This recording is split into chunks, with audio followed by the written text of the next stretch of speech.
السلام عليكم يا صبايا، كيفكم؟ كيف صحتكم؟ إن شاء الله منيح، إن شاء الله بخير، إن شاء الله دائما تكونوا بخير، ودائما هيك تشتركوا لنا بالقناة وتفعلوا لنا الجرس، ودائما إن شاء الله بنجيب لكم الأكلات الأطيب إن شاء الله، الطبق اللي يعجبكم إن شاء الله بإذن الله.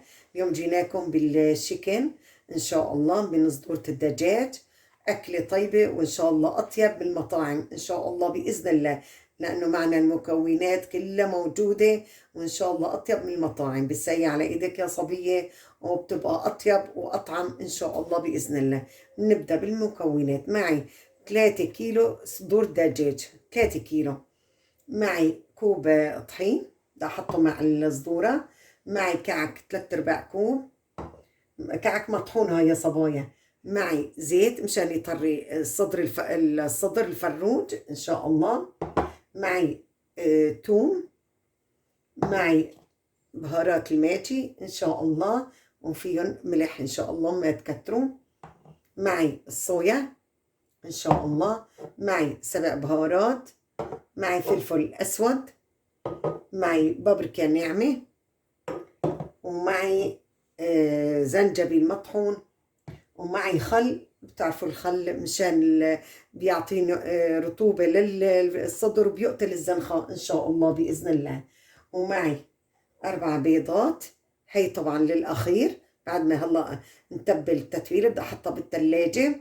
وبعدوني إن شاء الله بنبدأ بلت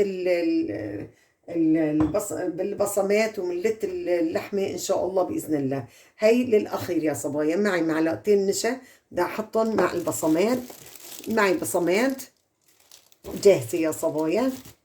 معي كاري العقدة الصفراء، عفوا مو كاري، العقدة الصفراء. معي كربونات الصوديوم إن شاء الله، والبيضات. هدول للأخير يا صبايا. أنا ما بدي هلا نستعملهم، نحطهم على الزي إن شاء الله.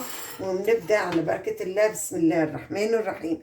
بدي أحط 3/4 الكوب إن شاء الله الكعك إن شاء الله بإذن الله.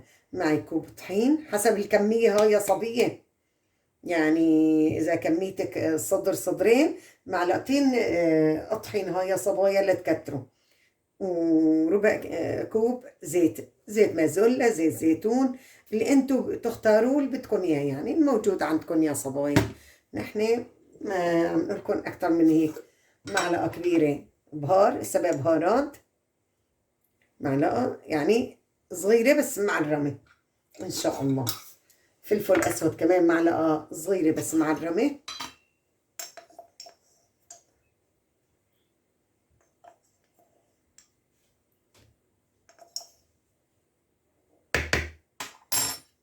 هي البهارات يا صبايا. توم ان شاء الله.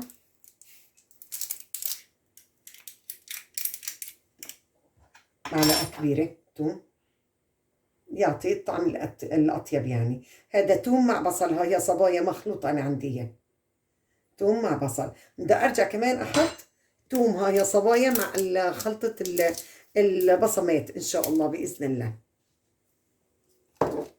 بابريكا معلقة صغيرة ما بكتر. شوفوا يا صبايا، هي بابريكا حلوة تريديها حتى انت حسب رغبتك يا صبية، اللي عندك الموجود. زنجبيل ربع معلقة ما بكتر انه حد يا صبايا. شوية صبايا، هي اللي حطيتها كلها ان شاء الله. الصويا بدي احط 3 معالق صويا ان شاء الله، وما تكتروا لانه فيه ملح يا صبايا.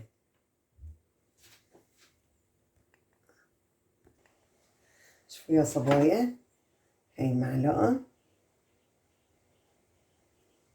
وهي معلقتين وهي 3 يا صبايا، لأنه عندي 3 كل كيلو بياخد معلقة منك صويا إن شاء الله بإذن الله. معي معلقة ملح، معلقة ملح. ولسه ما حطيت بهارات الماجي إن شاء الله، بهارات تبع الشيكن إن شاء الله. أنا هدول جيبتهم من المول يا صبايا، هدول تبعات الشيكة إن شاء الله بإذن الله.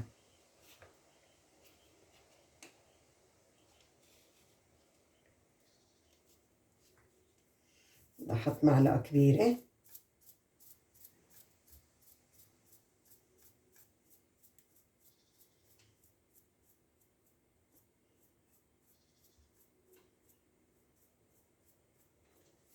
هدول تبعات البهارات الشيكن يا صبايا. والله يا صبايا لو شو ريحته ما أطيبه. أنا جيبته من المول يا صبايا. بنحرك بنقول بسم الله. عفوا وخلي الأبيض معلقتين خل أبيض يا صبايا، بيعطيها هيك طراوة للحمة يا صبايا، بيعطيها طراوة للحمة. الخل وبيقتل الزنخة، يعني بتاكليها طعم أطيب كمان. لو بتحبي عصرة ليمونة كمان بيصير هاي يا صبية، بيصير كله بيصير إن شاء الله بإذن الله. ببدأ أنا بإيدي يا صبايا، لأنه الكمية عندي إياها كتيرة وصعب.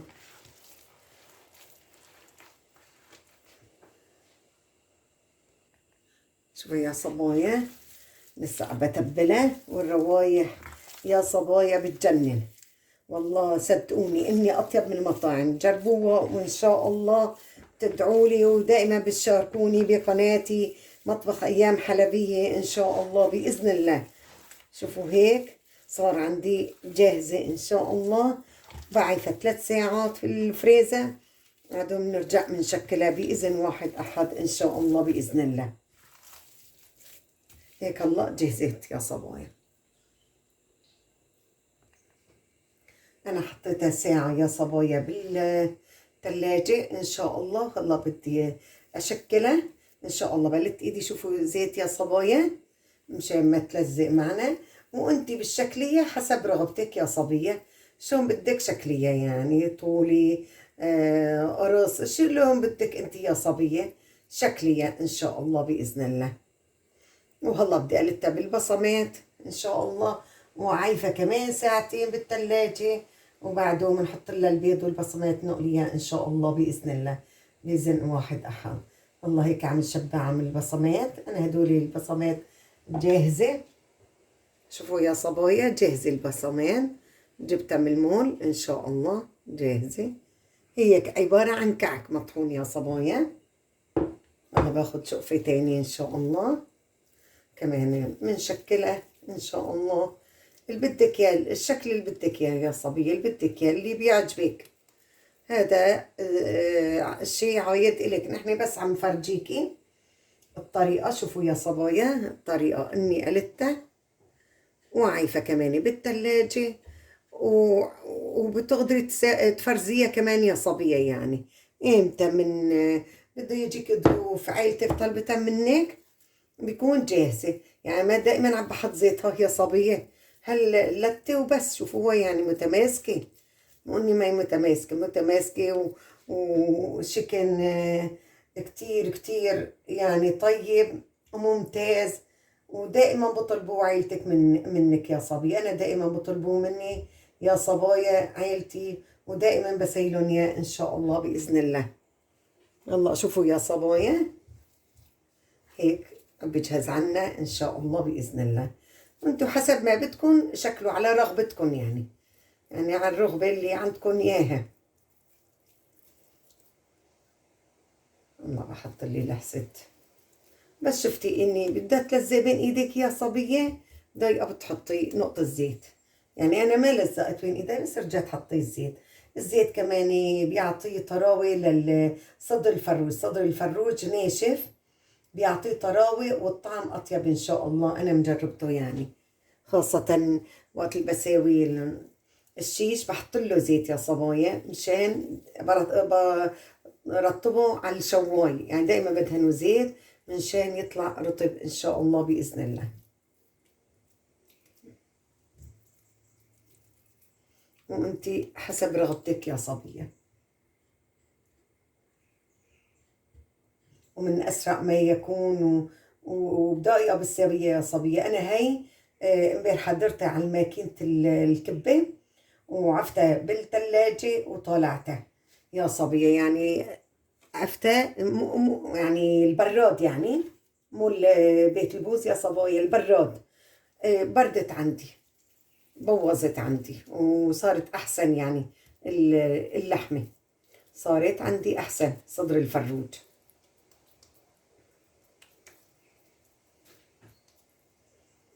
الله بقي علينا اللتة بالبيت، بس عيفة كمان ترتاح بدي أحطها هلا بالبيت البوز بالثلاجة إن شاء الله. وبعود بغطسها بالبيت والبصمات، ونشوف بعضنا إن شاء الله بإذن الله.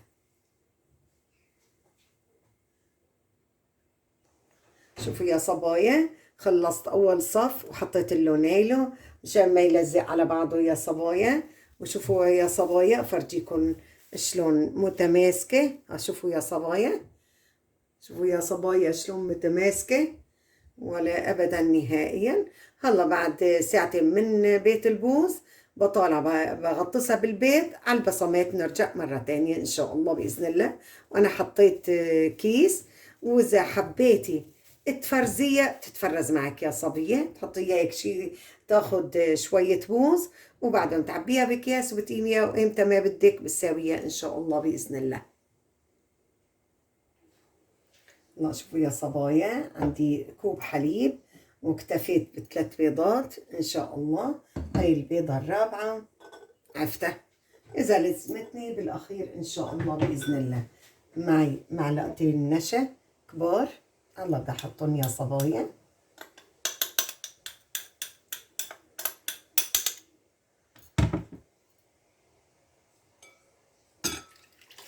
هاي حليب حطينا إن شاء الله بإذن الله.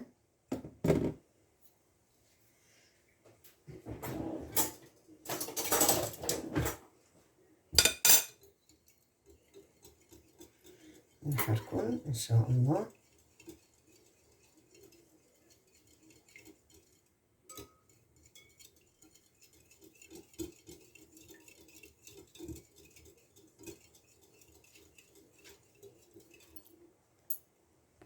هلا شوفوا يا صبايا، بدي أحط ربع معلقة فلفل أسود، حتى هون بدي أحط كمان فلفل أبيض حتى يعطي الطعم الأطيب إن شاء الله. ربع معلقة بربع معلقة يا صبايا، يعني مالي مكترة أنا، مشان يعطيهم الطعم الأطيب. بدي أحط نص معلقة كربونات الصوديوم. شو يا صبايا، نص معلقة صغيرة. طبعا بدي أحط ملح مشان يكون الملح يعني كلهم متعادل مع بعضه إن شاء الله. كركم، يعني العقدة الصفراء، العقدة الصفراء يا صبايا، بس بدي أحطها أنا معلقة صغيرة مع الرمي، هون بدي أحطها إن شاء الله. هي بودرة الثوم،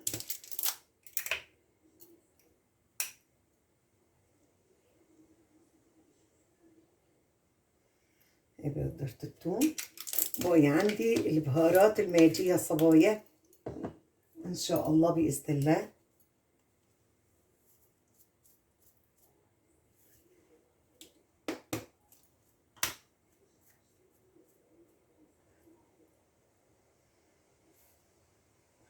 هي بهارات يا صبايا، وهي كمان بهارات لهون مشان ما يطلع ريحة زنخة البيض يا صبايا، يعطيك الطعم الأطيب إن شاء الله بإذن الله.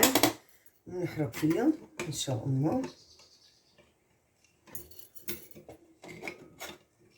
هلا بنغطس في البيض للبصمات، لأنه غطسنا أول وجه بصمات إن شاء الله.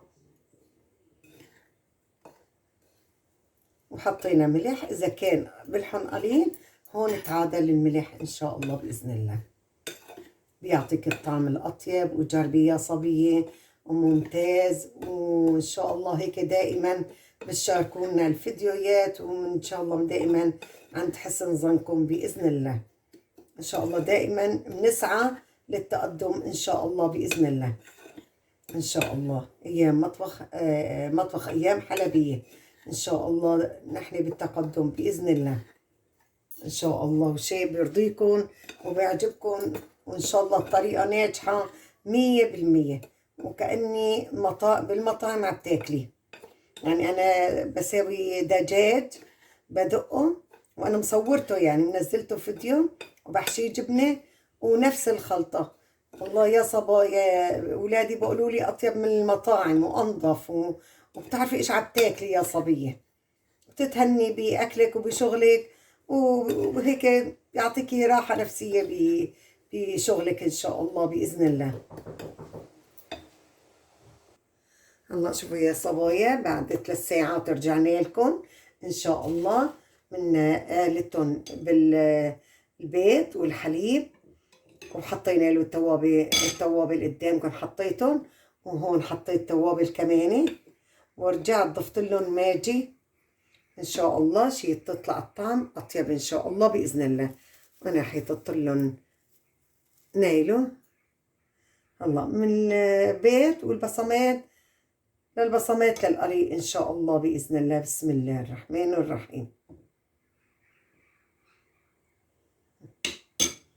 لا نستعمل ايدنا اجباري يا صبايا، يعني هي الاكل الوحيده اللي نستعمل فيها ايدينا ان شاء الله باذن الله. وان شاء الله اطيب من السوق واحسن من السوق ان شاء الله باذن الله، باذن واحد احد. ان شاء الله جربوها، وان شاء الله هيك يكون طبقنا اليوم نال اعجابكم باذن واحد احد. ولا تنسونا بالاشتراكات مشان دائما نكون عند حسن ظنكم باذن الله. وشغلتها كتير سهله يا صبيه، يعني ما كتير يعني، بس انا كترت، عيلتي البركه كبيره وبجوز قايم منها بالفريزة يعني، وأنا عائلتي كبيرة يا صديقتي، بإمكانك تساوي كيلو صدورة أو نص كيلو صدر، كمان صدرين، يعني حسب أنت عائلتك، أنت وعائلتك يا صبية، يعني أنت وعائلتك، ولا بتستغرق معك نص ساعة ولا بتستغرق يا صبية إن شاء الله بإذن الله.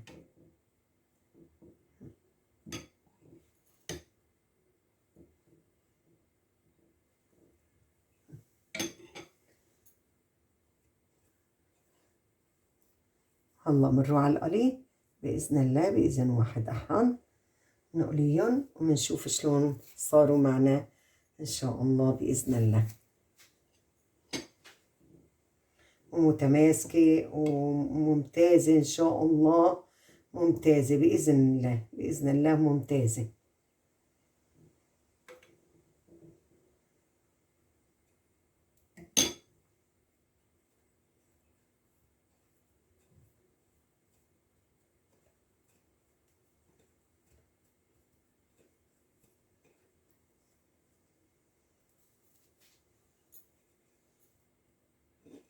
نكمل هلا الكمية ومروا على القلي إن شاء الله بإذن الله، بإذن واحد أحد إن شاء الله.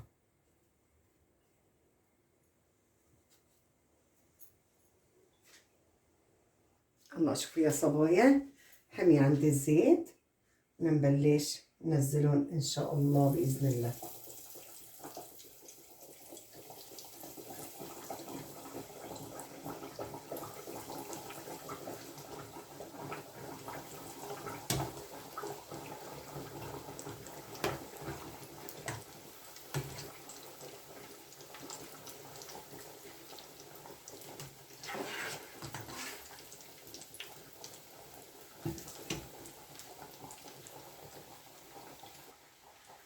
الله شوفوا يا صبايا، بدأ طالع الوجبة إن شاء الله. ما بتاكل معك وقت يا صبية، أنا ما إني عندي الغاز حامي لا، بسط إن شاء الله بإذن الله. وشوفوا اللون ما أحلى، بجنن اللون، والطعم إن شاء الله أطيب بإذن الله. إن شاء الله الطعم أطيب إن شاء الله بإذن الله.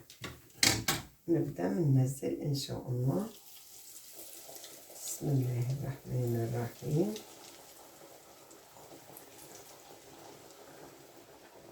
شوفوا يا صبايا، الحين نفتح لكم. شوفوا ان شاء الله بتجنن، ان شاء الله باذن الله، ان شاء الله بتجنن باذن الله.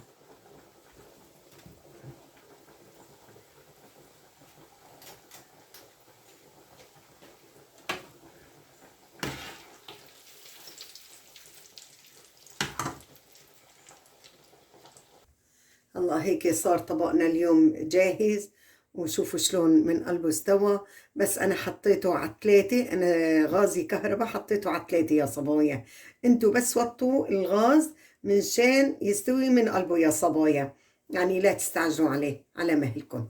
وان شاء الله هيك بنشوف بعضنا على طبق تاني، وان شاء الله يكون قناتنا وصفحتنا اليوتيوب عم تنال اعجابكم، وان شاء الله دائما بنجيب لكم فيديوهات اللي انتوا تستمتعوا فيها وتنالوها ان شاء الله. ولا تنسونا باللايك والاشتراك وتفعيل الجرس، وان شاء الله دائما بنجيب لكم كل جديد. والسلام عليكم.